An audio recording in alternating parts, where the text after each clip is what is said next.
Well, hello, everybody. Welcome in once again to a very special edition of Inside the Lion's Den, a very first ever movie and film edition of Inside the Lion's Den. We have a very special guest today, as it's only fitting, as we are joined by critically acclaimed and award-winning, film director and producer, Mr. Thomas Morgan. And I know we're just days away from the premiere of Scrum, your newest film that features our very own men's rugby team, and of course, a great man in Coach Frank McKinney. And Thomas, thank you so much for taking some time out and joining us. Sure. Thanks for having me, Mike.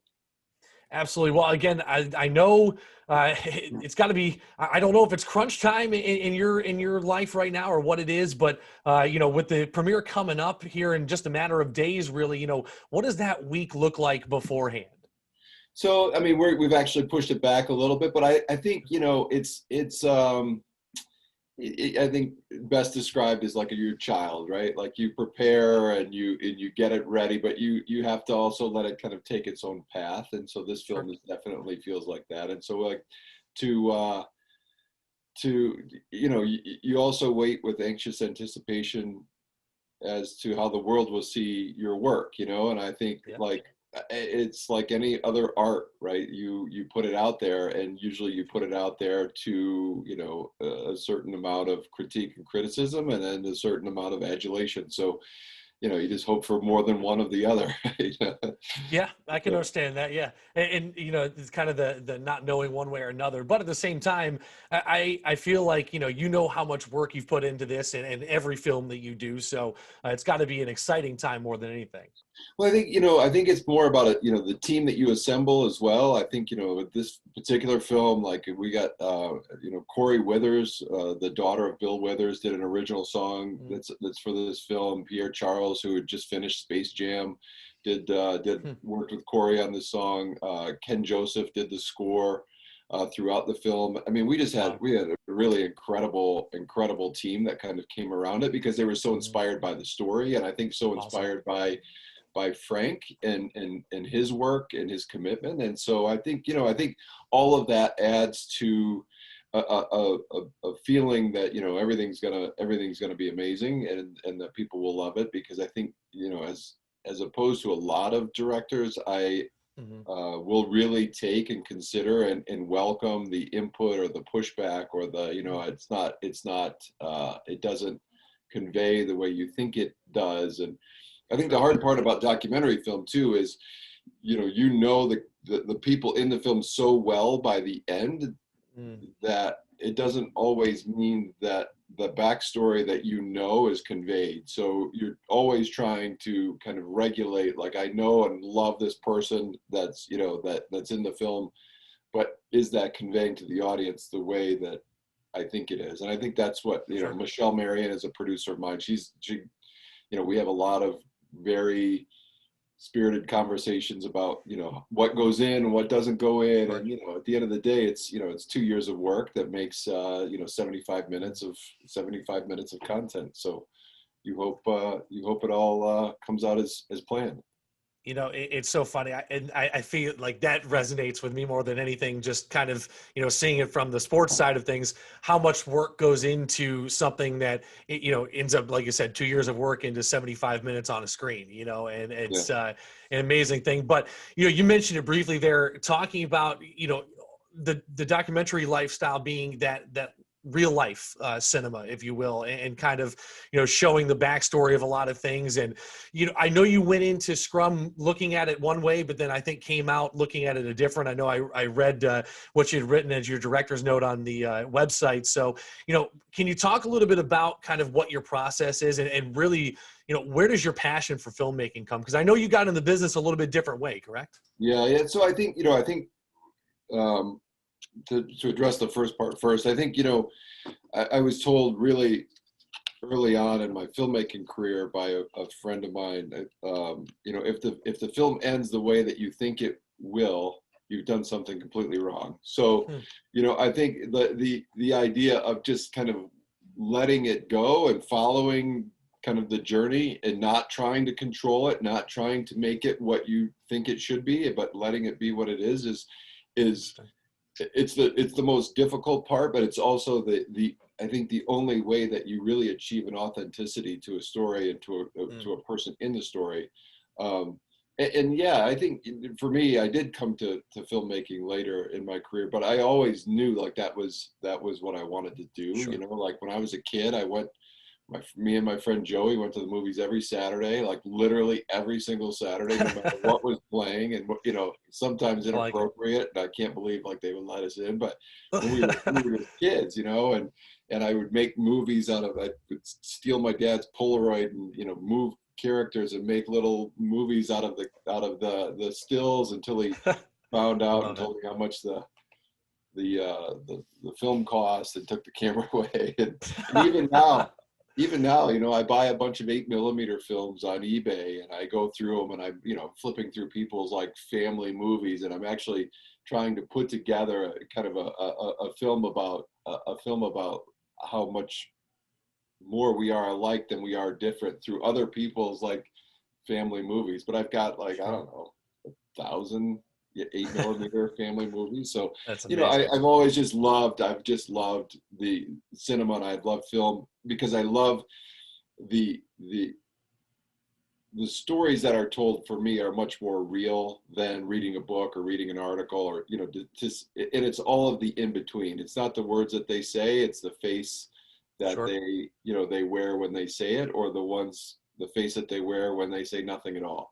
And I Mm. think that was this particular film, that was the piece that really struck me, is like I found out much more about being, what it takes to be a successful coach, and really redefining what a successful coach is. Yeah. Like if Frank had not won the championship, this Mm. film would still be made. Like it wouldn't have Sure. affected the film one way or the other.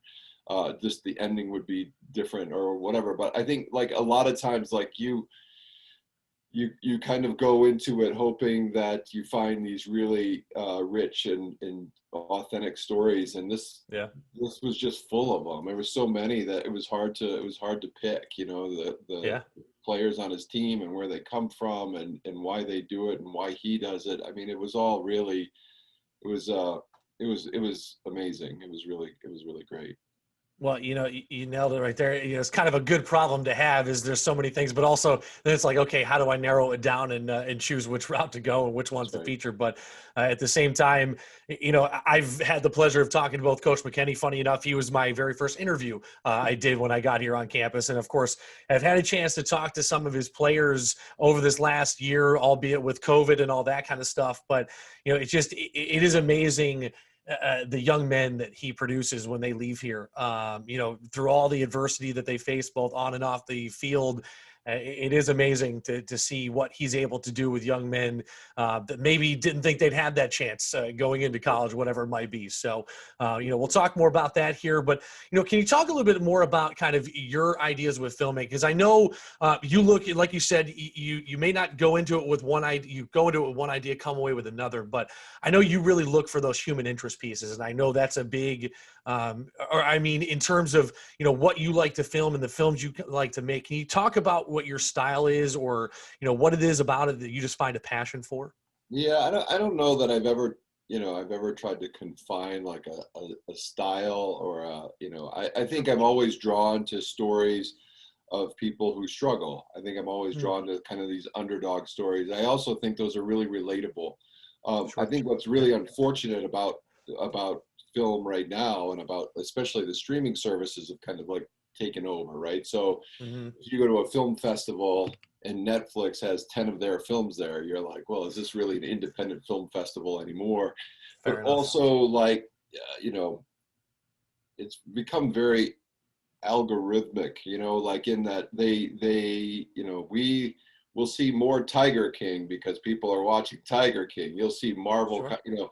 and I think we're starting to lose these real stories about real people, and Mm, I'm fascinated by them. I'm fascinated by the stories that are relatable to all of us, and the struggles that are relatable to all of us. And I find no commonality with Justin Bieber, but I find so much commonality with Frank McKinney, and sure. I think like that's the reason, like that's the story I want to make, and that's the story I want to tell, because Mm, I feel like we all see ourselves in those stories, and it gives the otherwise common, you know, guy next door, kind of this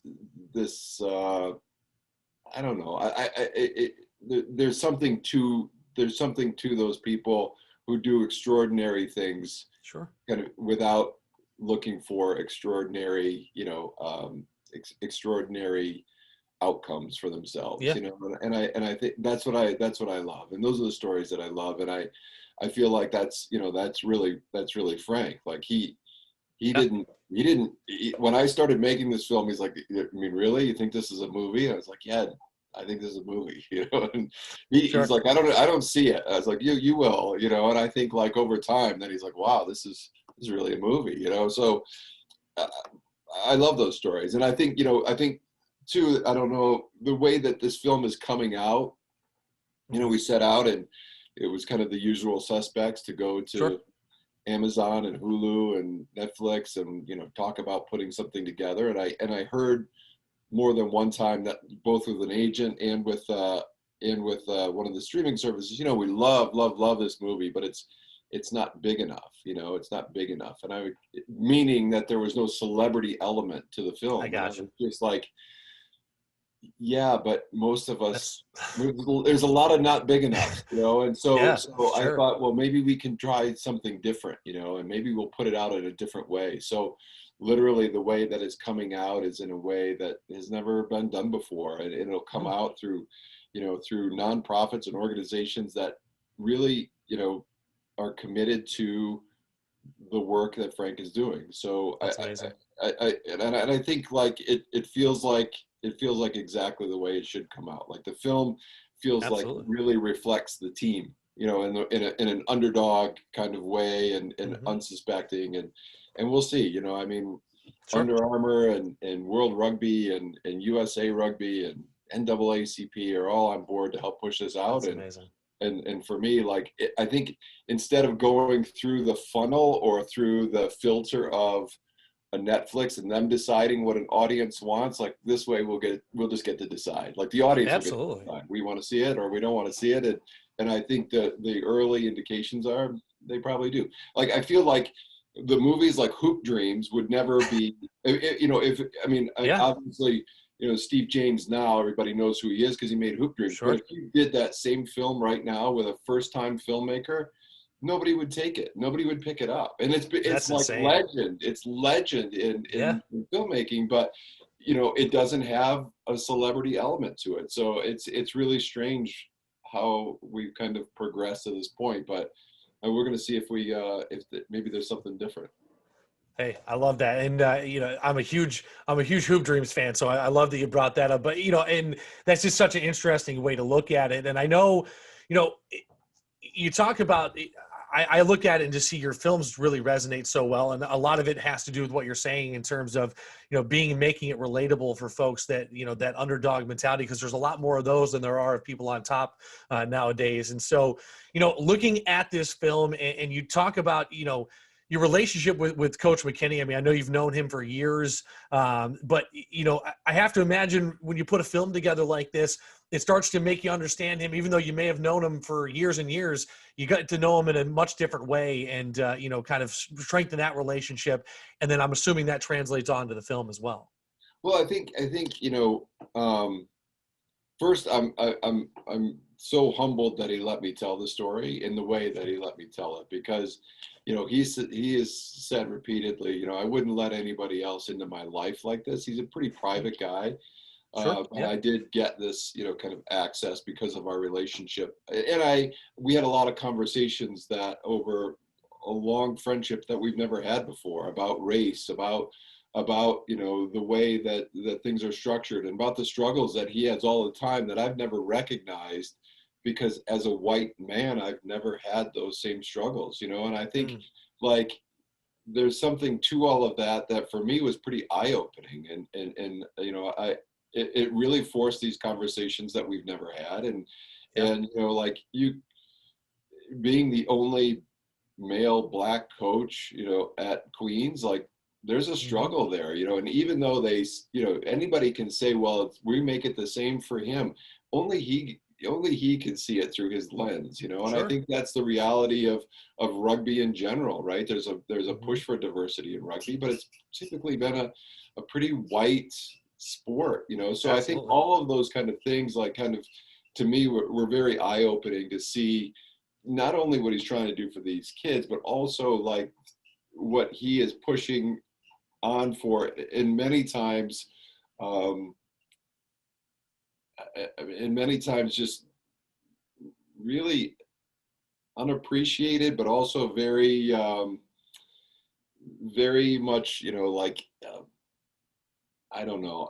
I feel like there's so many times where he is in fact, I don't want to use the word discriminated. I guess it is discriminated against, but where he fights a battle that the rest of us don't have to fight. You know, Sure. where he endures Yep. something the rest of us don't have to endure, in a way that he very quietly kind of takes and moves on, and doesn't, you know, doesn't let that be the thing that hinders him.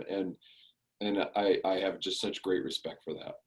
Well, and like I said, just I have personal experience with that in terms of I'd mentioned kind of that him being my first interview, and and I love Coach McKenney, but he can seem somewhat intimidating at times, and that's just But when the second he opens his mouth and starts talking to you, he's just such a nice guy, and you just want nothing more than to get to know him better, and have those conversations with him. And I know I had seen in that director's note I talked about on the website for the film, you started filming this pre-COVID, pre even George Floyd, all that kind of stuff. So now you start to see all that through that lens. What can you talk a little bit more about how this developed into the film that it is today, and obviously the film that you ultimately decided on? Well, I think too, like all of that changed Frank's perspective, right? Like at Mm, first, like we weren't talking about a lot of these things. We were talking, you know, it was kind of it's more of a sports film. sure. And I think like the more that these things started to happen, and we're like we're filming and we're talking, and all these things start to happen, I think he found his voice as well. I think he Mm, found like, wait, I owe it to my players to be a good example of sure. what we do in these situations, and how we conduct ourselves, and what, you know. And I think he truly, he is, and he was and is a good example of that. But I think through all of this too, he's, you know, I don't know, it must be weird to have a film made about you. Like I've never been on that side, I've only been on the other Sure. side. But I think when you start taking all of these elements and you start sticking them together, I think you suddenly, instead of seeing this compartmentalized parts of your life, when you see them all put together, you start thinking about things differently as well. I think it's hard not to. And I think he did kind of transform it. We truly saw the true journey of Frank from the beginning to the end. Yeah. And I think part of it is you realize the sacrifice that he makes, and you realize what he loses in all of this, what he refers to as the cost of winning, you know. And there is a definite cost. And I think, you know, those are elements in our lives, all of us, you know, we make decisions, and we have to live with those decisions, and we hope it was the right one. So Yeah. I mean, it was really, it was fascinating. And honestly, like, um, I know so much more about him, that I've learned more in those past 2 years than I did in the 26 years I knew him prior. So, Interesting. so it was really, it was quite a journey for both of us, I think. Well, like you just said, you got to know him on a deeper human level, if anything else. And so, looking at this film, I guess what are you hoping that people get out of this film? I mean, do you have expectations and goals that, or hopes anyway, for the film, or is it just you wanted to be able to tell the story the right way? Well, I think, you know, at the end of the day, I think people, success to me is when somebody watches the film and you say, what was the film about? And three different people give you three different answers. I love because that. I think the success is whatever they find in that film that really resonates with them.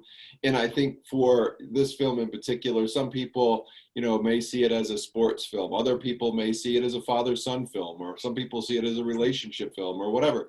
And I think when you ask people like, what did you take away and what was the film about? When they all have different answers because those are relatable, that's hugely successful. And I think more importantly, like I hope that people see this film and think that's what a coach should be, right? Like a coach shouldn't be just about winning.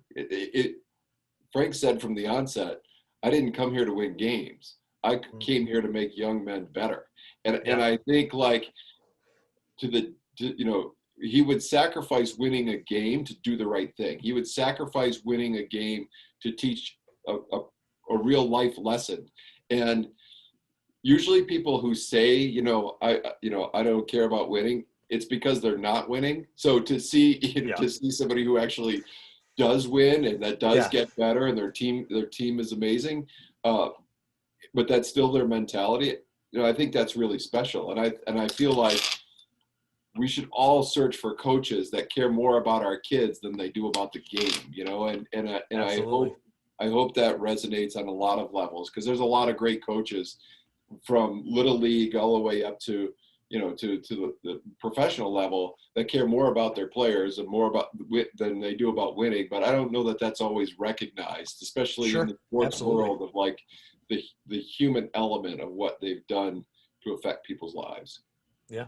Well, and I know, that's such a huge push for this athletic department, but like you mentioned, that was one of the things that stood out to me about Coach McKinney when I talked to him. Was that was one of the first things he said is, I'm here to make these boys into young men, and I want them to be good young men in society that can contribute. And that's such an incredible thing, like you said, for a coach or, any sort of mentor role, that is just such an incredible thing to hear. So, Thomas, thank you so much for taking time to join us here today. Absolutely. Really do appreciate it. I know Absolutely. you're a very busy person with travel and stuff like that, but anytime you're in town and there's a rugby game going on, we'd love to have you hop on a broadcast. Yes, So and stay tuned. We'll announce the Charlotte premiere probably awesome. in the next week, and then and we'll go from there. But thanks for having me. Yeah, absolutely. And we will definitely keep in contact with you about that. Make sure you check out the website for Scrum at scrummovie.com. You can also find them on Facebook. For Thomas, once again, thank you so much. Pleasure was all ours, and looking forward to talking with you further. Thanks, Appreciate you Mark. joining us here, and we hope you hit that like and subscribe button as well for another episode of Inside the Lions Den. As always, I'm Mike Glennon, and as always, go Royals.